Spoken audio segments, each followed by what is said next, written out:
Welcome to Lola's Frugal Life Podcast. If you're on a mission to be more frugal with both your time and money, you're in the right place. In this podcast, we talk about topics that help enhance living a frugal lifestyle. The goal is to save time and money where we can so that we can use the rest on what matters most to us. We talk a lot about both time and money management so that we can waste as little as possible on both. We do this while also embracing a progress over perfection mindset. If that sounds good to you, then please stick around for the latest episode right after a few quick words from our sponsor.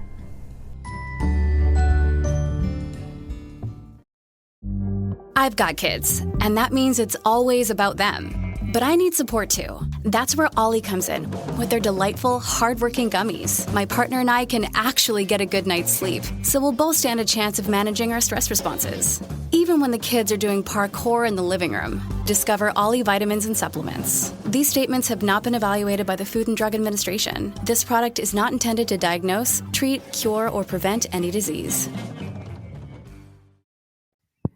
Hi everyone, welcome back to my weekly meal plan episode. If you're new, this is a quick episode that I do every Wednesday where I share my family's meal plan for the upcoming week with you. I also have a blog post that goes along with this, which can be found on my website at lolasfrugallife.com.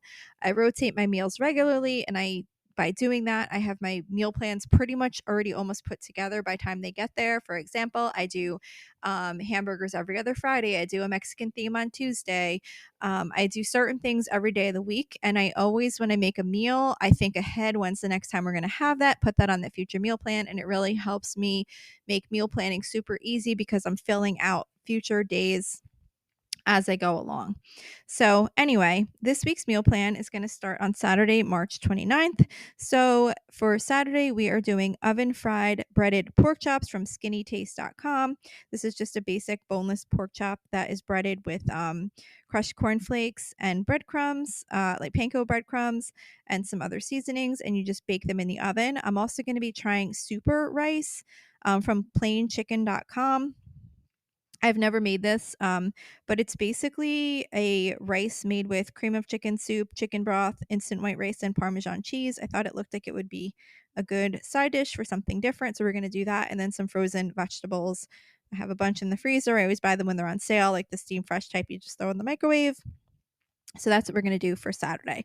For Sunday, I'm going to be doing cheesy, crispy chicken. I don't have a specific recipe to share as far as a link, but on my website, I do explain how to make this recipe. You basically just take chicken breast, you dunk it in milk and Ritz crackers, crushed Ritz crackers, and then you top it with cheddar cheese and bake it in the oven. Really simple and easy to make. I'm also going to be making spinach with garbanzo beans, which is from allrecipes.com, which is a real quick and easy recipe you make on the stovetop. Basically just by cooking up some chickpeas, which are garbanzo beans, and some spinach. And then I'm also going to be making crispy air fried sweet potato wedges from cookinglight.com. You basically just take some sweet potatoes, cut them up, toss them in some olive oil and seasonings, and you can cook them in the air fryer. I'm sure you can make them in the oven also. For Monday, I'm going to be doing Chef John's stuffed peppers, which is from allrecipes.com.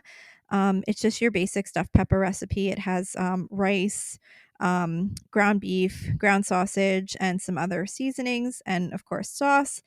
And I am just making that. I'm not doing any sides with it. I was trying to think of a side to go with it, but then I decided we're just going to do the stuffed peppers because it has the pepper and the meat and the rice and the sauce. And I'm like, it's good enough. We'll survive without having a side dish with that. And it'll make it a little bit easier for me that night. So that's for Monday. For Tuesday, we always do some type of Mexican themed meal. So this week we're doing Chipotle bowls, homemade Chipotle bowls. I just do some chicken under the broiler, like cut up in little pieces with some olive oil and some seasoning. We make some black beans. I put out some avocado, sour cream, salsa. I'm trying to think what else. I know there's other stuff I put out, but whatever. I put out all the toppings so that everyone can kind of make their own bowls that night. So that's for Tuesday. Wednesday, I'm doing creamy Tuscan salmon shrimp pasta. I actually have a video of this one on YouTube if you're interested in seeing it. That's a really simple, really simple night meal for our seafood night. You basically just cook up the salmon, cook up the shrimp. You add some cream, lemon juice. I forget exactly the order. You make like a little sauce. You add the seafood back in.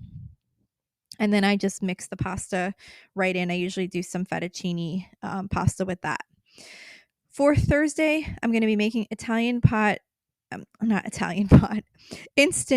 Italian wedding soup. I made this once before, several weeks back, and my family really, really liked it. It's a really delicious instant pot soup. The only thing is that you do have to make meatballs ahead of time. Or if you buy frozen meatballs, you could do that too. I made homemade meatballs using Chef John's Italian meatballs, which I'll have the link in my blog post for those also. What I wound up doing is I made them the night before, which is what I'll do this week also on Wednesday while I'm making the seafood meal. I'll just make the meatballs too and put them in the fridge. And then that way, when it's time to add them to the soup, I'll have them ready already. But other than having to make the meatballs in advance, this soup is super easy to put together. And it was really, really delicious. So I definitely recommend trying that one if that sounds good to you. It's if you don't know what Italian wedding soup is, it's basically like got some vegetables and it's got the meatballs, it's got chicken broth, and it has spinach in it and some pastina pasta. It was really, really good. And then for Friday, I'm going to be doing ribeye steak. We do this just once a month, every 4 weeks. And I just really marinate the steak with some Montreal steak seasoning, olive oil, and red wine vinegar. And then I will cook it in I've been cooking in the air fryer, but then last time I actually cooked it in a cast iron skillet on the stove top, and that came out really good and was pretty easy. So I might do that again. In the summer, I'll just throw it on the grill. And then as a side, I'm going to be making Pennsylvania Dutch corn pie. This is basically a pie that you put in potatoes, corn, like whole kernel corn, cream style corn, and then it does call for hard cooked eggs, but I've never actually added that ingredient, so I'm not sure how that part tastes. You kind of cook up those ingredients on the stovetop, put it in a pie dish, top it with a pie crust, and bake it, and it comes out really good. I thought it would be a good side dish to go along with the steak. So that's our meal plan for this week. Like I said, you can find this entire meal plan in a blog post with links to any recipes that I mentioned on my website at lolasfrugallife.com. I thank you so much for listening, and I will see you back here next week. So thank you for checking in for this podcast episode. And don't forget, you can always email me with any questions or suggestions at lolasfrugallife@gmail.com. You can follow me on Instagram and Facebook at Lola's Frugal Life. And you can find a blog post for most of my episodes and definitely all of my meal plan episodes at lolasfrugallife.com. You can also join our private listeners group at facebook.com/groups/lolasfrugallife. And if you enjoy the show, please make sure to subscribe on Apple Podcasts, Spotify, YouTube, or wherever you listen from. And I would love it if you would screenshot the show and tag me on Instagram so I could see you're listening. Also, if you can please take a couple of seconds to rate and review the podcast. Those ratings and reviews are what help the show come up better in search results so that other people can find this podcast. So that will really help me in growing my audience. So that's it for today. Thank you so much for listening, and I hope you have an awesome day.